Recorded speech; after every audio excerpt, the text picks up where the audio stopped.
คือหน้าแม่พ่อกับน้องที่ยังลำออก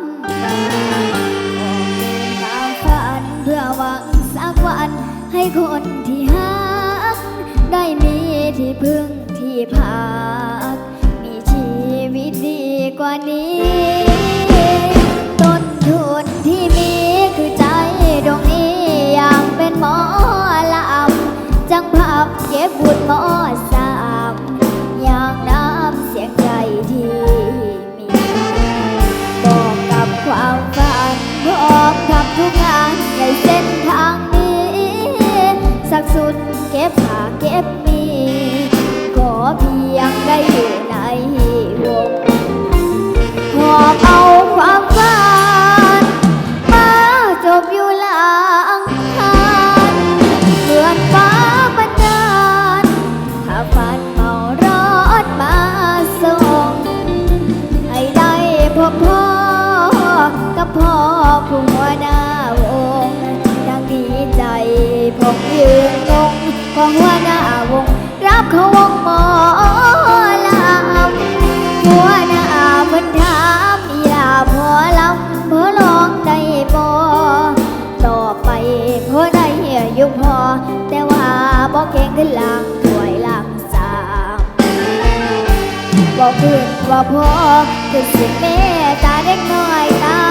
ดำๆให้เรียนลองเรียนฟ้อนก่อนลำเพิ่นว่าลำเพื่อมีFC นำเขา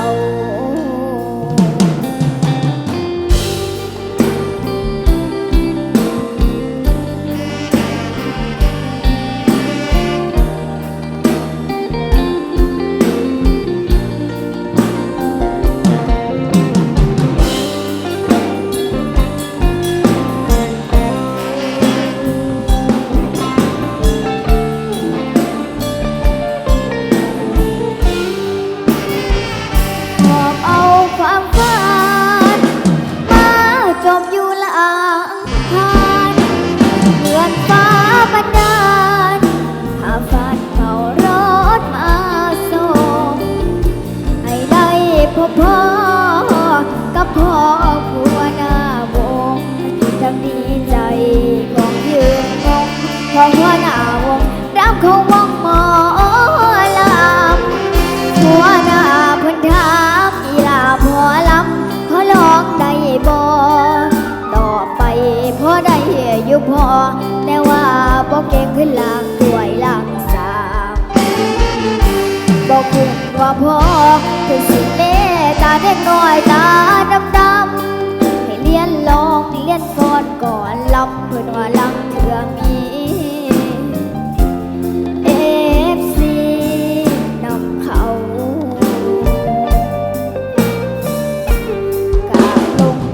ลุงตาเอาใส่เชียร์หลานสาวผู้ออกฝันมาหลังหัน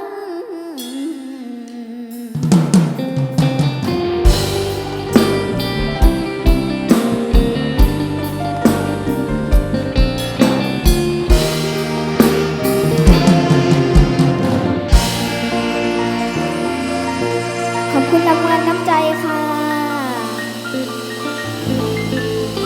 นางเอกสุดน้อยครับ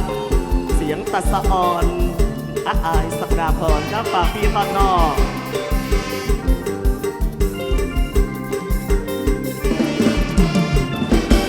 เสียแรงที่น้องได้รอพอสิ้นวันขอเงียบหายไปเลยอุตส่าห์ไปซื้อที่นอนและพานมอ่อนหมอนข้างว่าเฉยที่เงียบหายไปเลยหายไปเลยหายหน้าหายตาอายคงมีแฟนข้างเคียงไว้แนบพันยังแล้วจึงมาน้องนั่งเอามือทับข้างหัวใจพลอยดังโศกเศร้าโศกาบุญต่ำน้อยวาสนาบุญต่ำน้อยวาสนามันเจ็บผู้ราไปหาเขาข้างเดียวเลี้ยวเบื้องหน้าของตัวในแวงแฟนจ้าแฟนทำไมไม่มาคนแล้วเป็นยังบ่แต่งคอยสาวเล็กเป็นยังบ่มาคนหลอกคนลวงสัก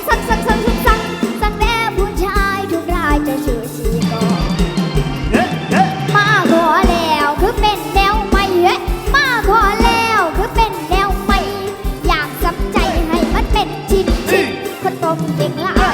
ต้มโลดอายพันบ่สงสารตรงให้มันพ่อจังสิสมใจเจ้าพันบ่เอาอย่ามาขอมามันและแห้งตังถ้ามันอายดินและฟ้าพอแล้วไม่เฉยผู้ถูกเย้ยมันนายเอาเรือจากไม่เสียแรงล้อได้สู่ขอกะยัง เฮ้เฮ้ช้า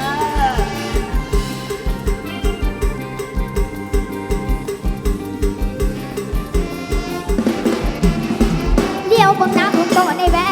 นแฟนจ้าแฟนทำไมไม่มา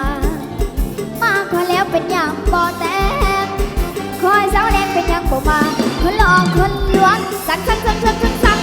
แน่ผู้ชายทุกรายจะอยู่ที่ก่อนมาขอแล้วคือเป็นแนวไม่มาขอแล้วคือเป็นแนวไม่อยากจับใจให้มันเป็นชิ้นคนต้มเก่งหลายต้มโลดอายท่านบ่สงสารต้มให้มันพ่อจังสิสงใจเจ้าท่านบ่เอาอย่ามาขอมามันอย่าแหกกังถ้ามันอายดินและฟ้าขอแล้วไม่เฉยโอ้ถูกเย้ยมันนายเอาเรือจะไปเสียแรงล้อได้สู่ขอกะยังทาง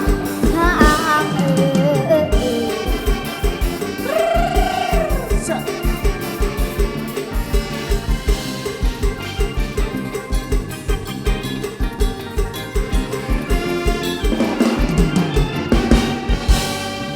สัวๆจะบาทนะพี่น้องนะครับ โอ้ยขอบคุณหลาย ๆ เด้อพี่น้องทั่วประเทศพี่น้องทั่วโลกครับที่กำลังชมไลฟ์สดขอบคุณที่เมตตานะครับแล้วก็ฮักลูกสาวของนกนะครับ